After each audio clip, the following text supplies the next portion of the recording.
conflito entre elites, eu acho que o Renato já trabalhou isso, não é? E a tentativa de organizar um Estado racional depois com a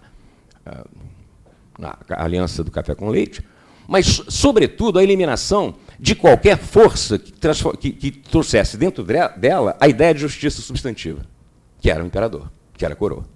Não é? Então, a República já nasce não recolhendo nem os frutos do Império, não é? E faz o quê? Não é? A primeira coisa que ela se defronta é, de um lado, o positivismo, que quer, de novo, reinventar a ideia de um todo e de plural, que pode ser harmonizado por um ditador, no caso dos coisas, e pela religião. Entre nós, o positivismo se divide na vertente mais racionalista e na vertente religiosa do apostolado. De qualquer maneira, a ideia das relações sociais, do envolvimento, de uma espécie de amizade cívica que tem que ser criada. E, de outra, a República vai se encontrar com quem? Com esse povo que foi soterrado. Canudos. A guerra no fim do mundo. Quem se entende ali. Agora, o que quer dizer que o Brasil não tem povo? Um vilarejo que resiste a 5 expedições, claro, 5 expedições de um exército de fancaria, um uniforme inadequado, arma inadequada, etc. Mas, de qualquer maneira, o que espanta é o quê? É que aquele bando de sertanejos, e o Euclides vai ficar completamente alucinado com isso, aceita morrer. O mundo é tão estranho, o mundo da República é tão estranho para este povo existente, que alguns dizem, igual o índio, eu vou me matar. Eu não consigo viver nesse mundo. Porque há uma distância entre instituições e povo, ou instituições e, digamos, os homens concretos, as pessoas concretas que existiam no Brasil, enorme.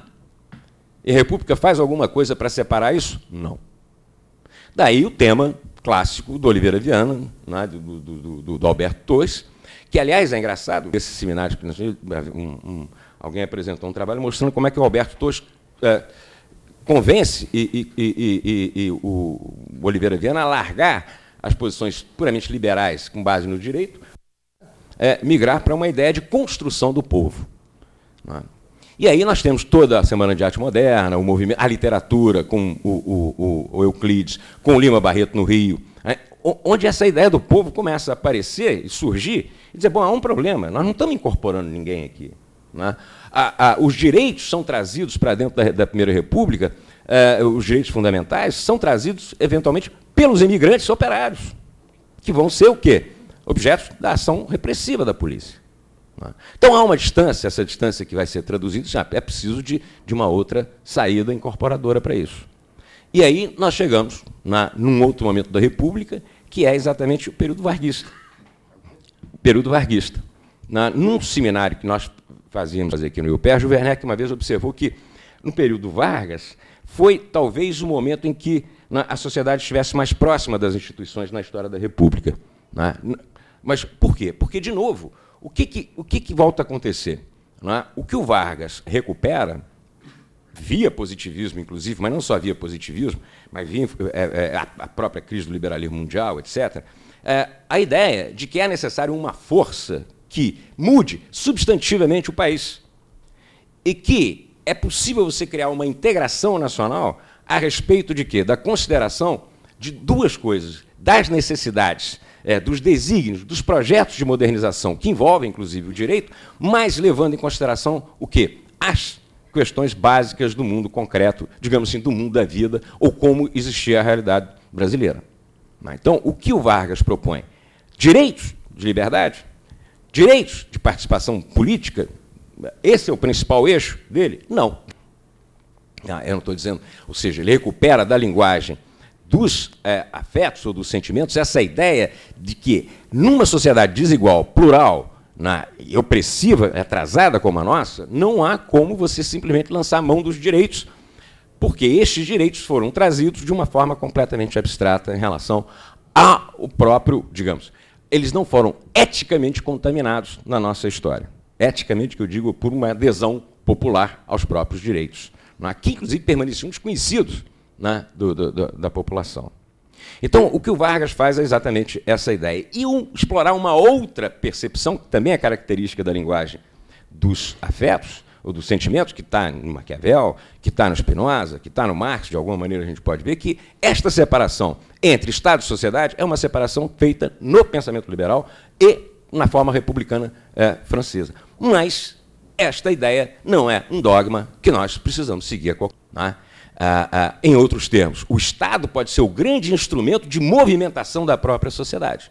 Daí a forma de organização corporativa adotada pelo Vargas, desse mundo urbano industrial que ele está criando, inspiração que vem não só do positivismo, do corporativismo medieval, mas também das formas como o New Deal, o Roosevelt, estava reorganizando a vida norte-americana depois da crise. Né? Então, ou seja, a ideia de que o Estado é um instrumento de movimento da sociedade, mas não algo externo a ela que quer regular o mundo de forma com base nos direitos ou pura e simplesmente na lei, mas com medidas substantivas de alteração da face da própria sociedade. De tal maneira, entre aspas, que você pudesse, né, a partir desse impacto ou a partir desse estímulo, dessa dinâmica, criar as condições materiais para que, em algum momento, nós nos transformássemos em demos, e não simplesmente em povos. É claro que eu estou dizendo demos no sentido, digamos assim, minimizado do termo, ou seja, de desfrutar dos direitos civis e dos direitos, né, políticos e depois disso, dos direitos sociais, como garantia, né, dessa possibilidade de avanço não só material, mas reflexivo da própria sociedade brasileira.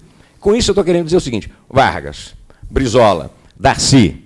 O Darcy é, digamos, um profeta entre nós desta linguagem, dos afetos e dos sentimentos. Os homens só existem nas relações sociais, é uma premissa do Darcy. A criatividade do povo brasileiro não é mais aquela coisa exótica em que você vai para o samba, que não sei o quê, mas a criatividade se dá na construção de formas de relação social, nascendo da ninguémidade. Né? Quer dizer, a gente pode discutir o Darcy, eu estou querendo dizer que ele é que está dentro desta linha, né, de reflexão a respeito de como é possível fazer o Brasil. Né? Bom, 64 interrompe essa experiência, né, e vamos agora para a modernização, digamos assim, sobre origens e fins e valores. Vamos para a modernização, né, que é o golpe militar, que é, né, pura e simplesmente você importar os subsistemas do poder, né, e os subsistemas do Estado, para utilizar a linguagem habermasiana, mas pensando exatamente o seguinte: o que você traz aqui? Não, de novo, não os valores da linguagem dos interesses, não, novamente, os valores da linguagem da razão, mas o quê? Um mercado e um Estado descolado da sociedade e da ideia de valores. A Constituição de 88, digamos, retoma as melhores aspirações, né, de quê? Da linguagem dos afetos, tentando associá-la com a ideia dos direitos. Essa herança que nós temos hoje que desenvolver, penso eu, na nossa história. Eu não vou dizer especificamente a respeito mas é possível dizer, quer dizer, o Fernando Henrique, o governo apolíneo, entre aspas, do governo do Fernando, ativa de que, olha aqui, o mundo é feito, né, vai ser organizado, nós vamos nos modernizar pela linguagem do mercado e pela linguagem da razão. Há uma tentativa de associar razão e interesse. E por isso também é um governo que, apesar de ter feito reformas e apesar de ter estabilizado a economia, ele digamos assim, na comparação da opinião pública, ele é menos favorecido do que o governo do Lula. O que o governo do Lula faz? Lembra uma outra coisa. Eu vou dar Bolsa Família, eu vou transformar o Estado, de novo, nesse elemento propulsor da sociedade com base no consumo. Né? Ou seja, é um elemento ambíguo, ambivalente, não é? Mas que, de certa maneira, acena para esta ideia de que, se não incorporar, não adianta. Não é? Mas o tema dos direitos ainda permanece um problema complicado entre nós. Quer dizer, no fundo, a ideia de nação que surge com o romantismo, a ideia de nação que cria é a procura de um povo, e a ideia de nação que nós temos hoje, e aí eu concordo com o Werneck, é uma ideia de nação que paira sobre nós, mas ninguém está dentro dela perfeitamente. Não é? Bom, era isso que eu queria apresentar com vocês, com base nessa ideia da linguagem, de uma forma muito rápida, muito sucinta. Muito obrigado.